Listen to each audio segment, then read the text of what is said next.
Welcome to బీజేటీవీ. ముందుగా headlines చూద్దాం. CM Jagan camp కార్యాలయంలో నూతన సంవత్సర వేడుకలు. తాడేపల్లి క్యాంప్ కార్యాలయంలో కేక్ కట్ చేసి అందరికీ శుభాకాంక్షలు తెలిపిన సీఎం.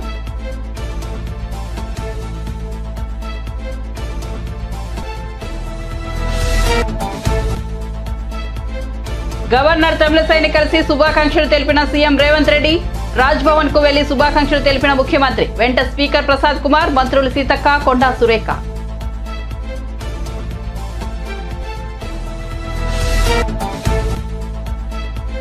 డిజిటల్ క్యాలెండర్ ను ఆవిష్కరించిన నారా భువనేశ్వరి. నూతన సంవత్సరం వేళ నారా భువనేశ్వర్ ఆసక్తికర వ్యాఖ్యలు.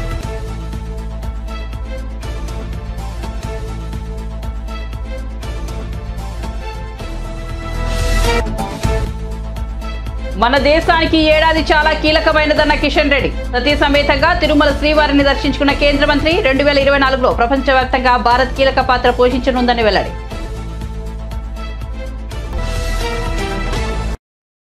ఇక వార్త వివరాల్లోకి వెళ్తే, తాడేపల్లిలోని సీఎం జగన్ క్యాంపు కార్యాలయంలో నూతన సంవత్సర శోభ వెల్లివిస్తుంది. ముఖ్యమంత్రి YS Jagan special cake cut చేశారు. అందరికీ శుభాకాంక్షలు చెప్పారు. రాష్ట్ర CS Jawahar Reddy, DGP KV Rajendranath, ఇతర ఉన్నతాధికారులు సీఎం జగన్ ను కలిసి ఆయనకు విశేష తెలిపారు. ఈ క్రమంలో తిరుమల నుంచి వచ్చిన టీటీడీ అర్చకులు సీఎం జగన్ కు వేద ఆశీర్వచనం అందించారు. స్వామివారి శేషవస్త్రం, ప్రసాదాలు, టీటీడీ క్యాలెండర్, డైరీలను సీఎం జగన్ కు అందించారు. కొత్త సంవత్సరాల నేపథ్యంలో సీఎం కార్యాలయానికి ఎమ్మెల్యేలు, ఎమ్మెల్సీలు, ఇతర వైసీపీ నేతలు భారీగా తరలి వస్తున్నారు.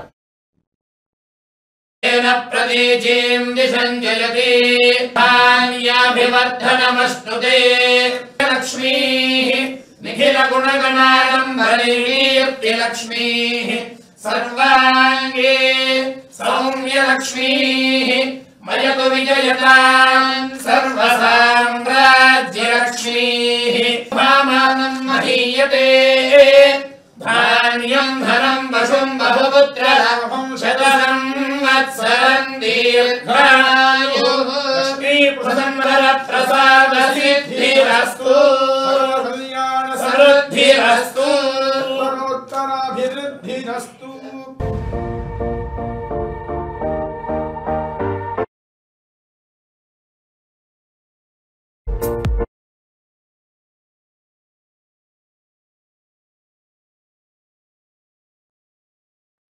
ముఖ్యమంత్రి రేవంత్ రెడ్డి రాష్ట్ర గవర్నర్ తమిళసై సౌందరరాజన్ను కలిశారు. రాజ్భవన్ కు వెళ్లిన సీఎం ఆమెకు నూతన సంవత్సర శుభాకాంక్షలు తెలిపారు. గవర్నర్ ను కలిసిన వారితో ముఖ్యమంత్రితో పాటు సభాపతి కడ్డం ప్రసాద్ కుమార్, మంత్రులు సీతక్క, కొండా సురేఖ ఉన్నారు. పుష్పగుచ్చం ఇచ్చి సీఎం, గవర్నర్ పరస్పరం శుభాకాంక్షలు చెప్పుకున్నారు. ఆ తర్వాత గవర్నర్ కు సీతక్క శాల్వా కప్పి సత్కరించారు. కొండా సురేఖ నూతన సంవత్సరం సందర్భంగా గవర్నర్ కు ఓ పూల మొక్కను అందించారు. ఆ తర్వాత కాసేపు కూర్చొని ముచ్చటించారు.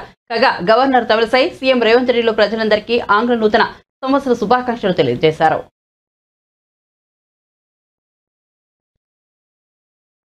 ఎన్టీఆర్ ట్రస్ట్ భవన్ లో డిజిటల్ క్యాలెండర్ ను టీడీపీ అధినేత చంద్రబాబు సతీమణి నారా భువనేశ్వరి సోమవారం ఉదయం ఆవిష్కరించారు. ఈ సందర్భంగా 2 తెలుగు రాష్ట్రాల ప్రజలకు భువనేశ్వరి నూతన సంవత్సర శుభాకాంక్షలు తెలిపారు.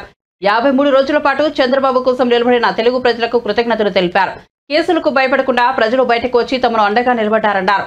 చంద్రబాబు కోసం నిలబడినందుకు కృతజ్ఞతలు తెలియజేశారు. ముఖ్యంగా మహిళలు తన మనస్సులో ఎప్పటికీ ఉండిపోతారన్నారు. ప్రపంచవ్యాప్తంగా చంద్రబాబు కోసం తెలుగు ప్రజలు నిలబడ్డారన్నారు. నూతన ఏడాదిలో అందరూ సంతోషంగా ఉండాలని ఆకాంక్షించారు. కొత్త ఏడాదిలో ప్రజలు అనుకున్న లక్ష్యాలను సాధించాలన్నారు. చిరునవ్వుతో రోజును ప్రారంభిస్తే లక్ష్యాన్ని సాధించవచ్చని నారా భువనేశ్వరి పేర్కొన్నారు. ఈ కార్యక్రమంలో ఎన్టీఆర్ ట్రస్ట్ భవన్ సిబ్బంది పాల్గొన్నారు. ఈ సందర్భంగా భువనేశ్వరికి సిబ్బంది నూతన సంవత్సర శుభాకాంక్షలు తెలియజేశారు. Whatever our vision is for the day will be completed. So I wish all of you all to get up with a smiling face and prati roju oka new year manandarki. It is not just January 1st. Every year is a happy day for us. So thank you. And inkokatandi rendu rashtralu telugu valaki na నూతన సంవత్సర శుభాకాంక్షలు. తర్వాత నేను ఒక్కటి నా జీవితంలో నేను మర్చిపోను, ఆ 53 రోజులు జనాలు ఎట్లా బయటకు వచ్చి చంద్రబాబు నాయుడు గారి కోసం, మా కుటుంబం కోసం పోరాడారో. చాలా కష్టాలు పడ్డారు. మేము పడింది ఏం లేదు, మానసికంగా చాలా పడ్డాం. కానీ వాళ్ళు రోడ్ల మీదకి వచ్చి కేసులు కానీ తన్నించుకుని కానీ ఆడవాళ్ళు ఏంటి ముందల మన స్పెషల్ కృతజ్ఞతలు మహిళలకి, వాళ్ళకి జోహార్ అండి. వాళ్ళు నేను ఎప్పుడు వాళ్ళందరినీ నేను మర్చిపోను. నా జీవితాంతం అందరూ నాకు ఎప్పుడు నా మనసులో ఉండిపోతారండి. Thank you very much. Thank you all once again అండి. ఏంటండి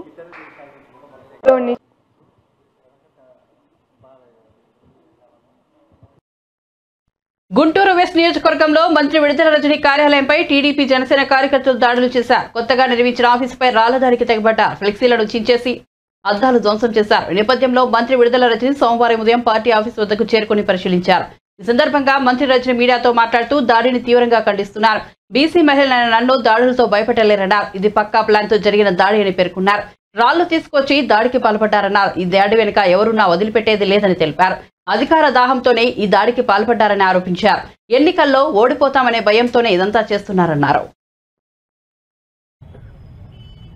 ఈ దాడిని చూసినట్టయితే టీడీపీ వాళ్ళు ప్రీ ప్లాన్డ్ గా న్యూ ఇయర్ వేడుకల్లా జరపకుండా ఒక ప్రీ ప్లాన్ దాడిని మా పార్టీ ఆఫీస్ మీద ప్లాన్ చేసినట్టు కనిపిస్తా ఉంది. ఇక్కడ చూసినట్టయితే ఈ రోడ్డు మీద ఇలాంటి రాళ్లు కూడా లేవు. ఇలాంటి రాళ్లు కొన్ని వందల మంది ఇక్కడ గుమిగూడి మరి ఈ రాళ్లన్నీ కూడా ఇటువైపు ఉన్నటువంటి పార్టీ ఆఫీస్ మీద ఇసడం మనం చూస్తా ఉన్నాం. చూడండి, ఈ ఫ్లెక్సీ గనక లేకపోయి ఉంటే పూర్తి అద్దాలు కూడా ధ్వంసమయ్యేటువంటి పరిస్థితి. పూర్తిగా ఇటువంటి రాళ్లతో టీడీపీ గూండాలు ఏ విధంగా కూడా ఈ దాడికి తెరతీశారో మీరందరూ కూడా చూడొచ్చు. ఇది ఖచ్చితంగా ప్రీ ప్లాన్డ్ గా జరిగినటువంటి దాడి. దీని వెనకాల ఎవరున్నా కూడా మేము వదిలిపెట్టం. ఒక మహిళగా నేను ఇక్కడ ఈ రోజున ఈ పార్టీ ఆఫీసు ఒక బీసీ మహిళగా ఈ రోజు మనం ఇక్కడికి వచ్చి ప్రజలందరి మధ్య కూడా ప్రజా సేవ చేస్తూ ఉంటూ మరి ఈ పార్టీ ఆఫీస్ ని ఈ రోజు ప్రారంభించుకోవాలి ఈ నూతన సంవత్సరం సందర్భంగా అని చెప్పి మరి ఇక్కడ ఏర్పాట్లు జరుగుతూ ఉంటే మరి ఈ రోజున పంతానికి వాళ్లకు టీడీపీ వాళ్లకు ఓటమి భయం పట్టుకొని మరి ఏ విధంగా కూడా ఈ దారికి తెరతీశారో ఇక్కడ ఉన్నటువంటి అందరూ కూడా చూస్తా ఉన్నారు. నేను ఒకటి అడుగుతా ఉన్నాను, గుంటూరు ప్రజలందరూ కూడా విజ్ఞప్తి చేస్తా ఉన్నాను. ఇలాంటి ప్రజలు, ఇలాంటి టీడీపీ వాళ్ళు అధికార దాహం కోసము ఓడిపోతామనే భయం పట్టుకొని మరి ఏ విధంగా పార్టీ ఆఫీస్ మీద రాళ్లేసి దాడి కొడిగట్టారో మీ అందరూ కూడా ఆలోచన చేయండి. ఒక మంత్రిగా ఈరోజు ఒక మంత్రిగా నేను ఇక్కడ మేము మా వైఎస్ఆర్ కాంగ్రెస్ పార్టీని మేము ప్రారంభించుకుంటా ఉంటే మరి మా మీదే ఇంతటి దాడికి ఏ విధంగా కూడా ప్లాన్ చేసి ఒడిగట్టారో మీరందరూ కూడా చూడండి. వైసీపీ ప్రభుత్వం దశల వారీగా సామాజిక పెన్షన్ మొత్తాన్ని పెంచుతూ వచ్చిన సంగతి తెలిసిందే. ఇప్పుడు ఆ పెన్షన్ 3,000కు పెంచారు. పెంచిన పెన్షన్ నేటి నుంచి అమల్లోకి రానుంది. కాగా ఈ నెల కొత్తగా 1,17,161 మందికి పెన్షన్ అందించనున్నారు. 2019లో పెన్షన్ 2,250 కాగా 2022 నాటికి అది 2,500 అయింది. 2023లో 2,750గా అందించారు. ఇప్పుడు మరో 250 పెంచి 3,000 చేశారు. పెంచిన పెన్షన్ ను మండల వారీగా ఈ నెల 8 వరకు అందించనున్నారు. ఈ జనవరిలో మొత్తం 66.34 లక్షల మందికి 1968 కోట్లు పంపిణీ చేయనున్నారు. కాగా పెన్షన్ భారం ఏడాదికి 23,556 కోట్లు అని తెలుస్తోంది.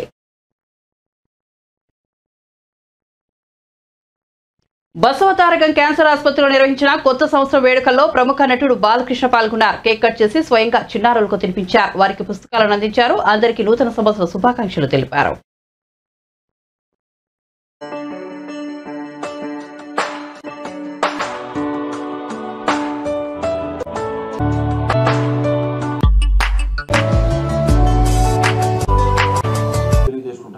Happy new year to everybody. ఇప్పుడు 2024లోకి అడుగుదాము. అంటే ప్రతి సంవత్సరం మనకి అంటే ఈ ఆసుపత్రికి సంబంధించి ప్రతి సంవత్సరం కూడా మనకి ఎంతో అంటే మన జ్ఞాపకాల్లో అంటే ప్రతి సంవత్సరం ఒక ఛాలెంజ్గా తీసుకుని ఆసుపత్రి ప్రారంభం నుంచి అంటే శంకుస్థాపన నుంచి కూడా పడ్డ కష్టాలు 1989లో నాన్నగారు ఇక్కడ భూమి పూజ చేయడం, అప్పుడు కోడలి శివప్రసాద్ గారు, నూరి దత్తాత్రేయుడు గారు వాళ్ళందరూ కలిసి చేయడం.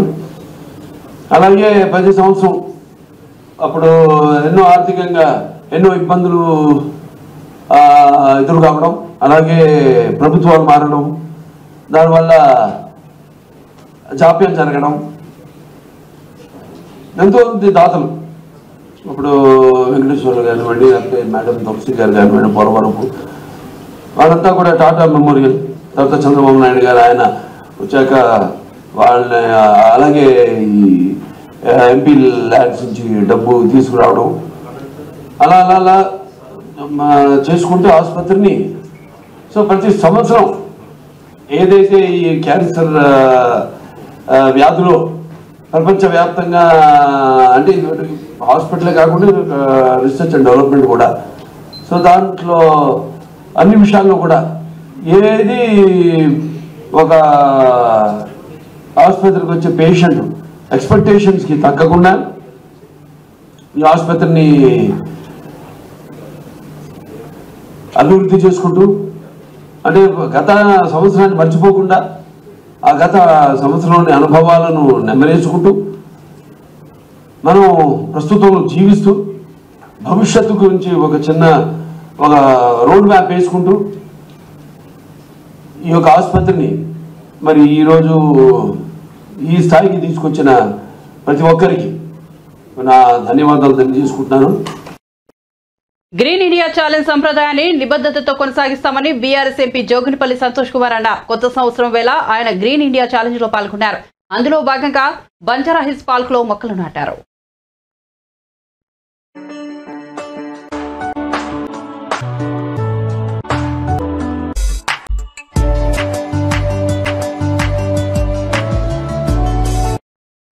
బీఆర్ఎస్ వర్కింగ్ ప్రెసిడెంట్ మాజీ మంత్రి కేటీఆర్ సోమవారం పారిశుద్ధ్య కార్మికులతో కలిసి భోజనం చేశారు. ఆంగ్ల నూతన సంవత్సరం సందర్భంగా పారిశుద్ధ్య కార్మికులతో కలిసి ఆయన తెలంగాణ భవన్ లో వేడుకలు జరుపుకున్నారు. ఈ సందర్భంగా వారితో కాసేపు ముచ్చటించి ఆ తర్వాత కలిసి భోజనం చేశారు. కార్మికులతో సెల్ఫీలు దిగారు. ఈ కార్యక్రమంలో జీహెచ్ఎంసీ మేయర్ గద్వాల విజయలక్ష్మి పాల్గొన్నారు. ఇదిలా ఉండగా కేటీఆర్ ను పలువురు బీఆర్ఎస్ ప్రజాప్రతినిధులు, నేతలు, కార్యకర్తలు కలిసి నూతన సంవత్సర శుభాకాంక్షలు తెలిపారు.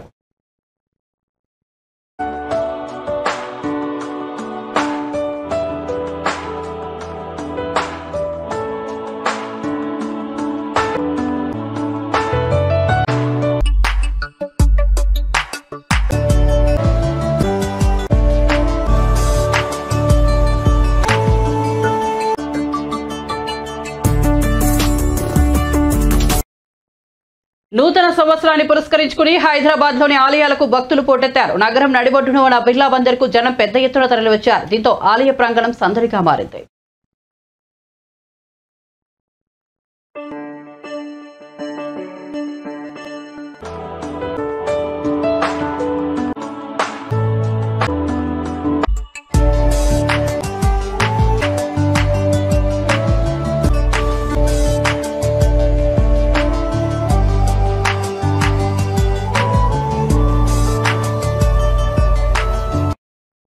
నూతన సంవత్సరం సందర్భంగా యాదాద్రి శ్రీ లక్ష్మీ నరసింహస్వామి ఆలయంలో భక్తుల రద్దీ పెరిగింది. భక్తుల రద్దీని దృష్టిలో ఉంచుకుని ఎలాంటి అసౌకర్యం కలగకుండా ఆలయ సిబ్బంది ఏర్పాట్లు చేశారు.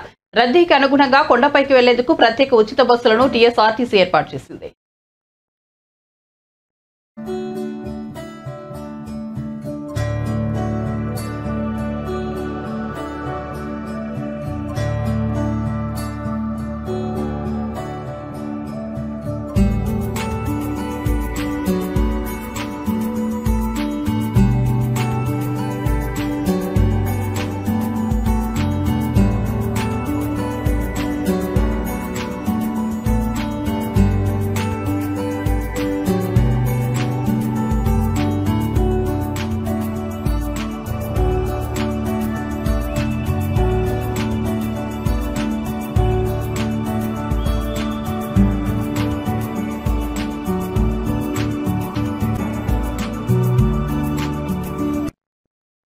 కొత్త సంవత్సరం వేళ విజయవాడ ఇంద్రకీలాద్రిపై కనకదుర్గమ్మ దర్శనానికి భక్తులు పోటెత్తారు. తెల్లవారుజాము నుంచి అమ్మవారిని దర్శించుకునేందుకు భారీగా భక్తులు క్యూ కట్టారు. రద్దీని దృష్టిలో ఉంచుకుని భక్తులకు ఎలాంటి ఇబ్బందులు తలెత్తకుండా ఆలయ సిబ్బంది ఏర్పాట్లు చేశారు.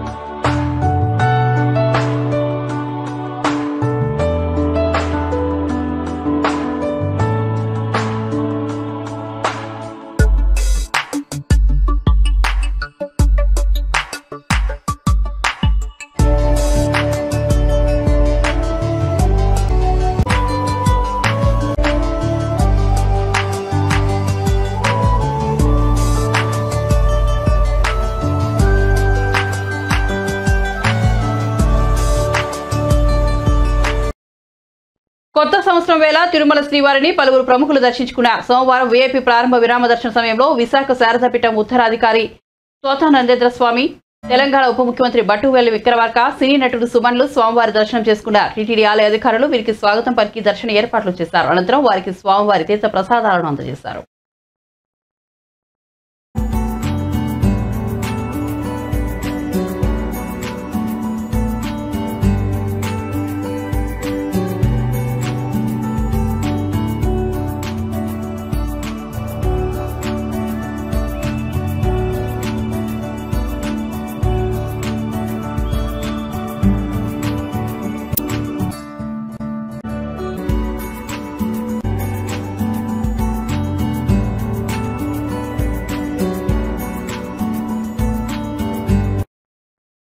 తెలుగు ప్రజలకు తెలంగాణ గవర్నర్ తమిళసై సౌందరరాజన్ నూతన సంవత్సర శుభాకాంక్షలు తెలిపారు. కొత్త సంవత్సరం సందర్భంగా తిరుమల శ్రీవారిని ఆమె దర్శించుకున్నారు. టీటీడీ అధికారులు ఆమెకు స్వాగతం పలికి దర్శన ఏర్పాట్లు చేశారు.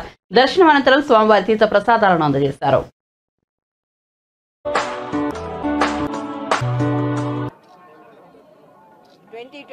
New Year. I prayed God for the wellness of the people of Bharat. Everyone should be hale and healthy, wealthy, and 2024 New Year. I prayed God for the wellness of the people of Bharat. Everyone should be hale and healthy, wealthy, and I prayed Lord Balaji for the wellness of each and everyone of this country.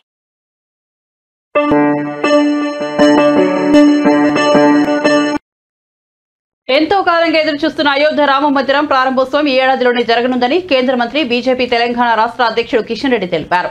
ఆంగ్ల నూతన సంవత్సరం సందర్భంగా ఆయన సతీ సమేతంగా తిరుమల శ్రీవారిని దర్శించుకున్నారు. దర్శనం అనంతరం ఆయన మీడియాతో మాట్లాడుతూ 2024లో ప్రపంచవ్యాప్తంగా భారత్ కీలక పాత్ర పోషించనుందన్నారు. మన దేశానికి ఏడాది చాలా కీలకమైందన్నారు. ఇజ్రాయెల్, గాజా, రష్యా, ఉక్రెయిన్ వంటి ప్రపంచ దేశాల సమస్యలు ఈ ఏడాది పరిష్కారమయ్యే అవకాశాలు ఉన్నట్లు తెలిపారు. ఇందులో భారత్ కీలక పాత్ర పోషించనుందని అభిప్రాయపడ్డారు.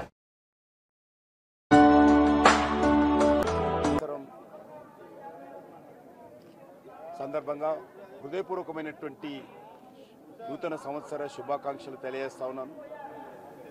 ఈ సంవత్సరము మన దేశానికి చాలా కీలకమైనటువంటి సంవత్సరం. ప్రపంచంలో ఉన్నటువంటి అనేక సమస్యలు ఈ సంవత్సరంలో పరిష్కారమయ్యే అవకాశం ఉంది. అందులో భారతదేశము కీలక పాత్ర పోషించనున్నది. అది ఇజ్రాయెల్, గాజా సంబంధించి కావచ్చు, లేక ఉక్రెయిన్, రష్యాకు సంబంధించిన విషయంలో కావచ్చు, లేక ప్రపంచవ్యాప్తంగా జరుగుతున్నటువంటి అనేక రాజకీయ, ఆర్థిక, సామాజిక నేపథ్యంలో కూడా భారతదేశము ఈ సంవత్సరము 2024 కీలక పాత్ర పోషించనున్నది. దాంతోపాటు మన దేశంలో కూడా మరి ఈ సంవత్సరము మరింతగా శక్తినిచ్చే విధంగా అందరూ కూడా ఈరోజు ఐక్యమత్యంగా మన దేశ అభివృద్ధి కోసము కృషి చేయాల్సిన అవసరం ఉంది. అదే కాకుండా ఈరోజు మా సంతోషం అంటే 500 సంవత్సరాల నుంచి మనం పోరాటం చేస్తున్నటువంటి, 500 సంవత్సరాల నుంచి ఎదురు చూస్తున్నటువంటి, ప్రపంచంలో ఉన్నటువంటి హిందువులందరూ కూడా ఆకాంక్షిస్తున్నటువంటి అయోధ్యలోని రామ జన్మభూమి స్థానంలో భవ్యమైనటువంటి, దివ్యమైనటువంటి రామమందిర నిర్మాణం పూర్తయి ఇదే జనవరిలో 22వ తేదీ ప్రాణప్రతిష్ఠ జరగనున్నది. ఇది నిజమైనటువంటి దీపావళి పండుగ, మనకు నిజమైనటువంటి నూతన సంవత్సర శుభాకాంక్షలు. ఎందుకంటే ఈరోజు శ్రీరాముడు ఎక్కడ జన్మించాడంటే ప్రతి ఒక్కరు కూడా అన్ని మన యొక్క వేదాలలో కానీ, లేక మనకు సంబంధించినటువంటి అన్ని చరిత్రలో కానీ శ్రీరాముడు అయోధ్యలో జన్మించాడంటాం.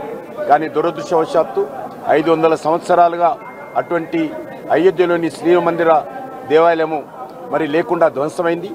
మరి ఇన్ని సంవత్సరాల పోరాట ఫలితంగా, 500 సంవత్సరాల త్యాగాల ఫలితంగా ఈరోజు అయోధ్యలో మరి రామమందిర నిర్మాణం జరగడము, మన కళ్ళ ముందే ఆ యొక్క రామమందిర నిర్మాణానికి సంబంధించినటువంటి ప్రారంభోత్సవం ఇదే నెల జనవరిలో 22వ తేదీన జరగనున్నాం. కాబట్టి హిందువులందరినీ కోరుతా ఉన్నాను, మీకు అవకాశం ఉన్నప్పుడల్లా వెళ్ళి అయోధ్యలోని రామమందిర నిర్మాణం దర్శనం చేసుకోండి. అదేవిధంగా మరి ఆ రోజు ప్రతి హిందూ ఇంట్లో కూడా 22వ తేదీ సాయంకాలము 5 రామజ్యోతులు వెలిగించి మీ భక్తిని చాటండి అని చెప్పి 4 ఏళ్ల 9 నెలల సమయంలో ముఖ్యమంత్రి జగన్ అన్ని రంగాల్లో విఫలమయ్యారని టీడీపీ ఎంపీ కేశినేని విమర్శించారు. ముఖ్యమంత్రిగా ఆయన సాధించిందేమీ లేదని అన్నారు. జగన్ పాలనపై వైసీపీ ఎమ్మెల్యేలు నేతలు తీవ్ర అసంతృప్తితో ఉన్నారని చెప్పారు. ప్రభుత్వంపై ప్రజలు చాలా ఆగ్రహంతో ఉన్నారని, వచ్చే ఎన్నికల్లో వారు వైసీపీ ప్రభుత్వాన్ని గద్దె దింపడం ఖాయమని అన్నారు. వచ్చే ఎన్నికల్లో టీడీపీ ఘన విజయం సాధించడం ఖాయమని ధీమా వ్యక్తం చేశారు. విజయవాడ పార్లమెంట్ స్థానంలో 16 లక్షల మంది ఓటర్లు తనతో ఉన్నారని చెప్పారు. తాను కూడా ప్రజలతోనే ఉంటానని చెప్పారు. విజయవాడలో మీడియాతో మాట్లాడుతూ ఆయన వ్యాఖ్యలు చేశారు. పరిణితి కలిగినటువంటి నియోజకవర్గం మనిషిని చూసి ఓటేస్తారు తప్ప ఇక్కడ పార్టీలను చూసో ఇంకోట అజెండా, నా అభిలాష, అట్లాగే నా ఐడియాలజీ. కాబట్టి చాలా మంది నన్ను వ్యతిరేకిస్తారు. ఎందుకు వ్యతిరేకిస్తారు మీ అందరికి తెలుసు. నేను అవినీతిని సహించను, నేను ల్యాండ్ గ్రాబింగ్ సహించను, నేను వేరే పనులు చేసి పార్టీకి ఎడబెదిరించేవాడిని సహించను. నేను ఆర్గనైజేషన్లో పనిచేస్తానంటే నా ఆర్గనైజేషన్ టీమ్ బిల్డింగ్ ఇంపార్టెంట్. నాకు బేగ్ లాంటి వ్యక్తులు కావాలి, వెనకంటి జీవరత్నం లాంటి వ్యక్తులు కావాలి, నాకు కోసం ముని లాంటి వ్యక్తులు కావాలి, నాకు మా గోగుల రమణ లాంటి వ్యక్తులు కావాలి, మీరందరూ కావాలి. అంతే తప్ప మేము వచ్చాం, మేము ఈ ప్రాంతానికి ఎమ్మెల్యే అయ్యాం లేకపోతే ఇన్ఛార్జ్ అయ్యాం, మేము ఏలుకుంటాం దోచుకుంటాం అంటే సహించే పనే లేదు. అంతగా తప్ప నా మీద వ్యతిరేకైనా అవినీతి చేయలే. నేనేమి ఎవరికి చీకటి సామ్రాజ్యంలో వ్యాపారంలో వస్తున్నాం పార్ట్నర్ కాదు. నా మీద నాకు వాళ్ళకి ఎందుకు పడతావు? నేనేమో పార్ట్నర్నా?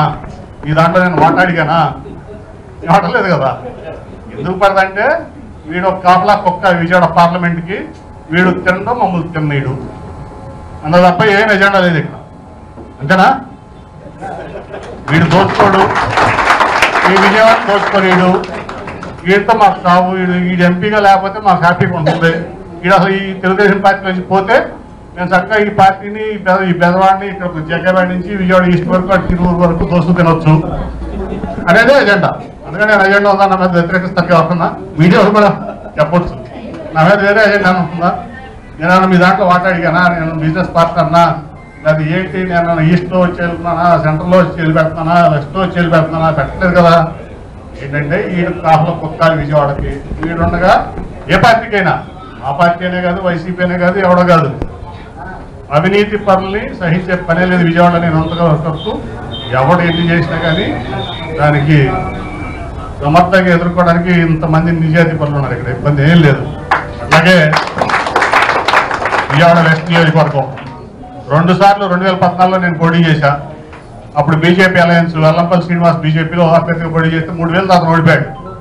నేను 14,000 మెజార్టీ ఇచ్చింది ఇదే విజయవాడ వెస్ట్ నియోజకవర్గం నాకు. అంటే 17,000 క్రాస్ ఓటింగ్. 2019లో చెల్లెలు కనుక అమ్మాయి 9,500 ఓట్లతో ఓడిపోయింది. నాకు 8,500 మెజార్టీ ఇచ్చింది ఇదే పశ్చిమ నియోజకవర్గం. అంటే 2 సార్లు కూడా 17,000 క్రాస్ ఓటింగ్ నాకు వేసి ప్రజలు విజయవాడ వెస్ట్ నియోజకవర్గం అంటే రాజకీయ పరిణితి కలిగినటువంటి నియోజకవర్గం. మనిషిని చూసి ఓటేస్తారు తప్ప ఇక్కడ పార్టీలను చూసో ఇంకోటే కాదు. పార్టీ సరైన వ్యక్తికి సీట్ ఇవ్వకపోతే ఖచ్చితంగా ఓడిస్తాం, సరైన వ్యక్తికి సీట్ ఇస్తే ఖచ్చితంగా గెలిపిస్తాం అనేదానికి నా 2 ఎలక్షన్లే నిదర్శనం. అటువంటి రాజకీయ పరిణతి కలిగినటువంటి నియోజకవర్గం ఎప్పుడు చెబుతా విజయవాడ వెస్ట్ గురించి. అన్ని కులాలు, అన్ని మతాలు సమానంగా ఉన్నటువంటి నియోజకవర్గం. బీసీలో మళ్ళీ అన్ని కులాలు, ఓసీలో అన్ని కులాలు. అటు వైశ్యాస్ ఉంటారు, ఇటు బ్రాహ్మిన్స్ ఉంటారు, కమ్మ ఉంటారు, రెడ్డి ఉంటారు. అట్లా బీసీల్లో నగరాలు ఉంటారు, యాదవులు ఉంటారు, మిగతా అన్ని చాలా కులాలు ఉంటాయి. అట్లాగే మీకు ముస్లిమ్స్, క్రిస్టియన్స్, మీకు అన్ని ఇంత సమకూర్పుకున్నటువంటి అసెంబ్లీ నియోజకవర్గం ఈ 2 తెలుగు రాష్ట్రాలు, ఒక రాష్ట్రం కాదు ఉందంటే అది విజయవాడ వెస్ట్ నియోజకవర్గం. అక్కడ ఓటర్లు కూడా చాలా రాజకీయ పరిస్థితితో ఆలోచించి ఓటేసేటువంటి ఓటర్లు నిశ్చితంగా గమనిస్తూ ఉంటారు రోజువారీగా వాళ్ళ లీడర్ని. ఎంఎస్బీకి ఏంటి, చేసి తిన్నాను ఏంటి, లేకపోతే ఒక కాళ్ళమని వ్యాపారస్తుడు ఏంటి, లేకపోతే కనవతల గుడ్డు దోస్తే వాళ్ళు ఏంటి, అన్నీ ప్రతిదీ వాళ్ళకి తెలుసు. ప్రతి చిన్న ఇంట్లో కూడా దాన్ని బట్టే ఓటు ఉంటుంది అక్కడ. కాబట్టి మీ అందరూ కూడా చాలా ఇప్పుడు దాదాపు టీమ్ టీడీపీ విజయవాడ వెస్ట్ అంటే అన్ని రకాలుగా కూడా మరి రాధాకృష్ణ కానీ మీరందరూ కానీ ఒక టీమ్గా పనిచేస్తున్నారు మన వాళ్ళంతా కూడా. ఆ రోజు విజయవాడలో కొంతమంది ప్రెస్ మీట్ పెట్టి 50 మంది కార్పొరేషన్ ఓడిచ్చారు. కార్పొరేషన్ రావాలి వాళ్ళ స్వార్థం తన కుమారుడు రాజారెడ్డి వివాహానికి సంబంధించి వైఎస్ఆర్టీపీ అధ్యక్షురాలు వైఎస్ షర్మిల పూర్తి క్లారిటీ ఇచ్చారు. ఫిబ్రవరి 17న కుమారుడు రాజారెడ్డి వివాహం జరగనుందని ఆమె ప్రకటించారు. అట్లూరి ప్రియతో తన కుమారుడు పెళ్లి జరగనుందని చెప్పారు. ఈ నెల 18న రాజారెడ్డి ప్రియల నిశ్చితార్థం జరుగుతోందని తెలిపారు. ఈ విషయాన్ని అందరితో పంచుకోవడం సంతోషంగా ఉందని చెప్పారు.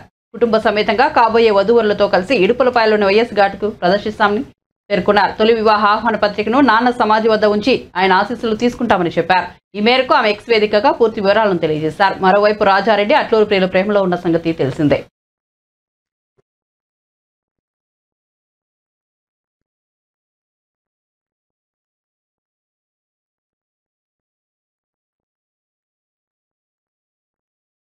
బులెటిన్ ముగించే ముందు హెడ్లైన్స్ మరోసారి చూద్దాం.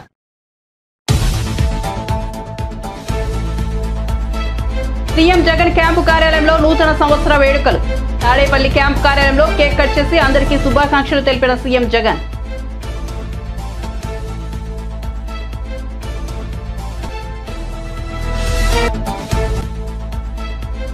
గవర్నర్ తమిళసైని కలిసి శుభాకాంక్షలు తెలిపిన సీఎం రేవంత్ రెడ్డి. రాజ్భవన్ కు వెళ్లి శుభాకాంక్షలు తెలిపిన ముఖ్యమంత్రి. వెంట స్పీకర్ ప్రసాద్ కుమార్, మంత్రులు సీతక్క, కొండా సురేఖ.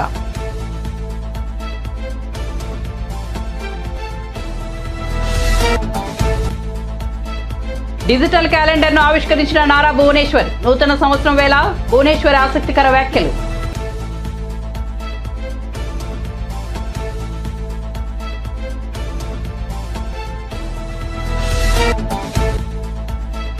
మన దేశానికి ఈ ఏడాది చాలా కీలకమైందన్న కిషన్ రెడ్డి. సతీ సమేతంగా తిరుమల శ్రీవారిని దర్శించుకున్న కేంద్ర మంత్రి. 2024లో ప్రపంచవ్యాప్తంగా భారత్ కీలక పాత్ర పోషించనుందని వెల్లడి.